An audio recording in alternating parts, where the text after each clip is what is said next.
Hi, this is Silvia here, recording a podcast in my Life, the Universe and God series. This is a story of the beginnings of Eco Church here in Christchurch, New Zealand.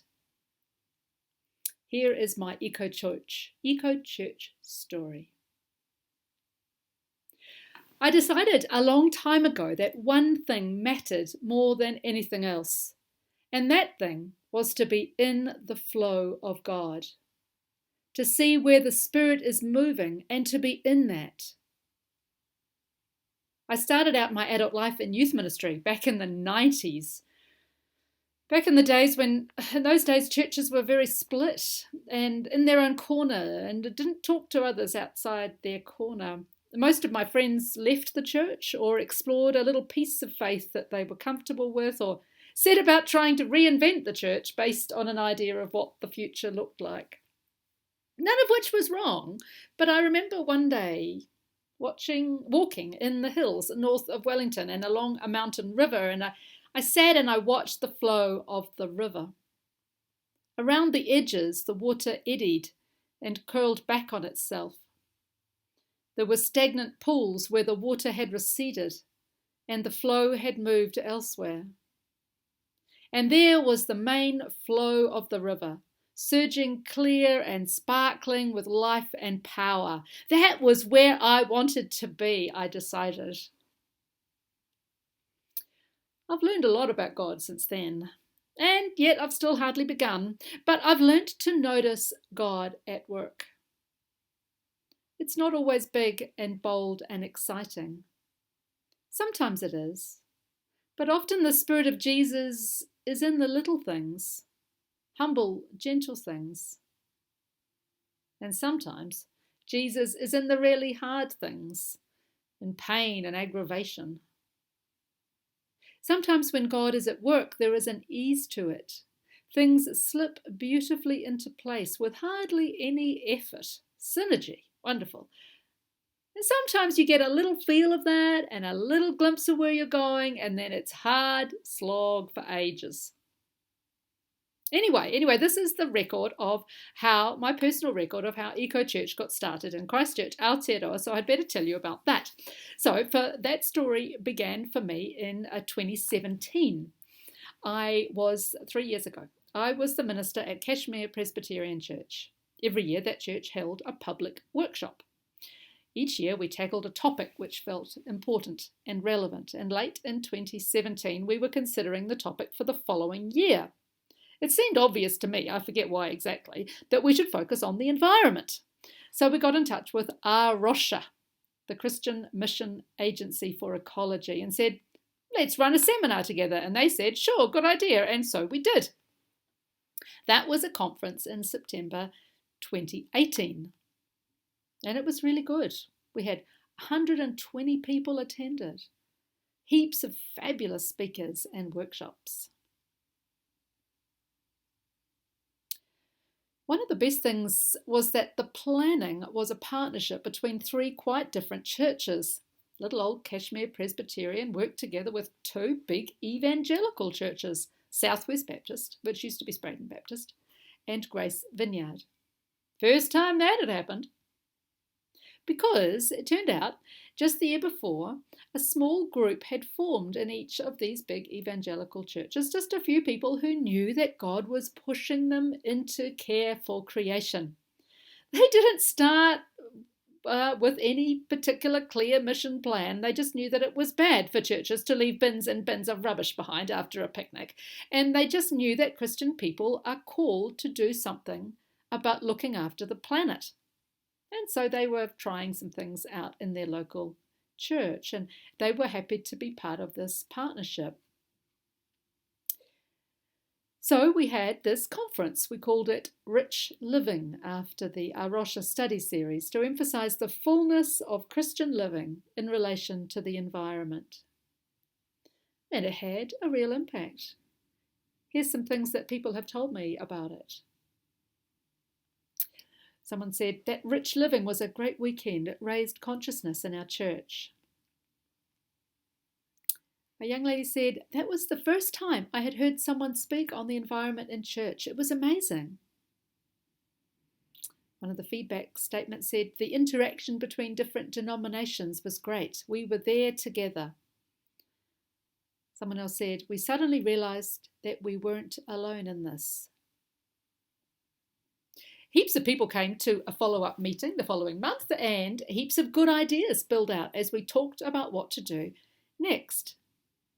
Evening forums hosted by different churches, practical environment work, another seminar next year, worship resources, bike to church Sunday, material for home groups. We decided that anything we did needed to include the most important things: eating together, sharing together, praying together.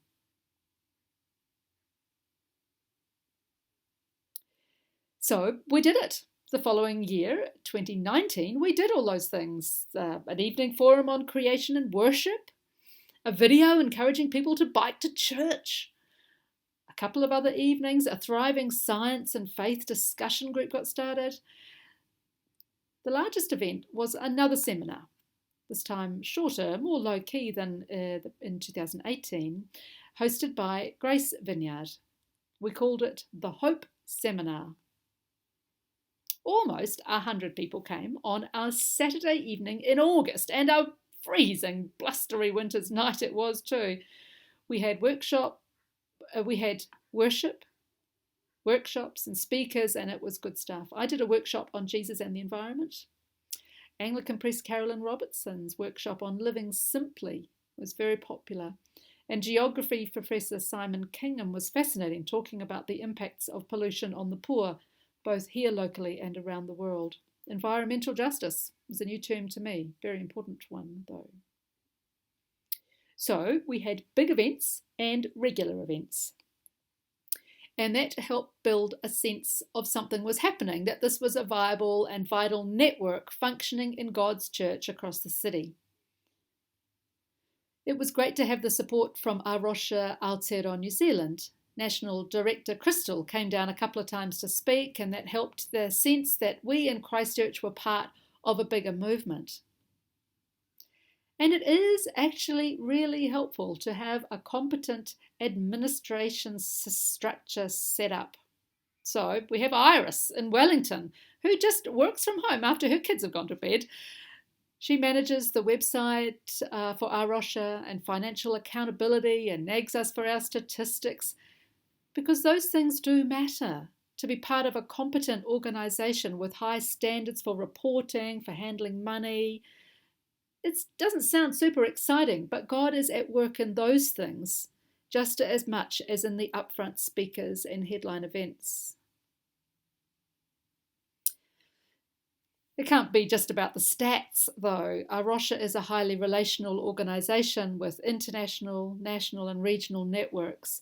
Websites and emails are not enough for the Spirit of Jesus. He needs living, breathing, eating, laughing, hugging actual people.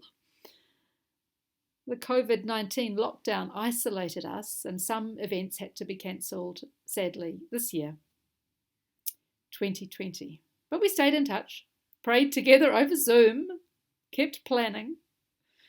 And now, thankfully, praise the Lord, we are able to go ahead with our next big event, which is this year's Hope Seminar, this time hosted by Hope Presbyterian Church in Hornby.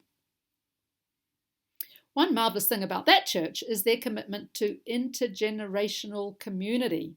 So we are having, maybe for the first time ever, an all-age whānau time in the late afternoon, on a Sunday afternoon, as well as the worship and workshops format that worked well last year. Hopefully even more people will come, and it will be fabulous. So how do we spot the hand of God at work? One of my absolute favourite ways is when different people separately are feeling bothered about the same thing. You know, when God prods us, stirs us, makes us uncomfortable with that awkward feeling that there's something here to attend to do something about. And then when someone says something and other people go, yeah, I've been thinking that too. And zing, the connection happens, and the Spirit of God has just brought something entirely new into being, and this energy and this mission right there. And you know it is God, because when you're moving into it, the feeling is positive. There's a lightness, even if the topic is difficult. And that's what we're in, just at the moment, with the most unpleasant subject of rubbish. Who wants to bother about the bins? Who cares about church waste? Yuck. But hey, it has got to be done. In fact, God is demanding that it be done. And God is resourcing his people to get on with doing it, because it is not okay to pile more and more and more stuff into holes in the ground or burn it and pollute the air. That is not how God made the world to work. We in New Zealand think of ourselves as clean and green, but that is not the truth. The fact is, we create more rubbish per person than most other countries. And if churches are not part of God's solution, then we're just adding to the mess. So this is kind of bizarrely, I think, where God has taken us and how we are launching Eco Church in New Zealand. Not with pretty pictures of native forests and beautiful church gardens, but with the bins out the back. So at the moment, I'm having lots of conversations with churches about what they do with their rubbish. And churches are saying, yeah, we know we have to look at this, let's get on with it. And churches are realizing that it is about faith and it is about mission. God reminds us that he's at work in little moments, like when I met with a church yesterday and one of the staff had just that afternoon received an email from NZ Rail about the unused railway land beside the church. After months of getting nowhere, suddenly, unexpectedly, there was an openness for the church to help look after that strip of abandoned, rubbish-filled, weed-filled land. And it was wonderful to be with that group of people coming to the decision of, yes, actually, let's be an eco church. Let's do it. So there you are. That is a potted summary of the birth of Eco Church in Christchurch. It's a story of people getting together to talk about really important issues for Christian spirituality and for our world. Issues that are on their heart. Issues that matter to them personally. It's having a fun time and making friends and feeling called and motivated and inspired. It is people using their gifts, sharing their talents, making connections between church and community and planet.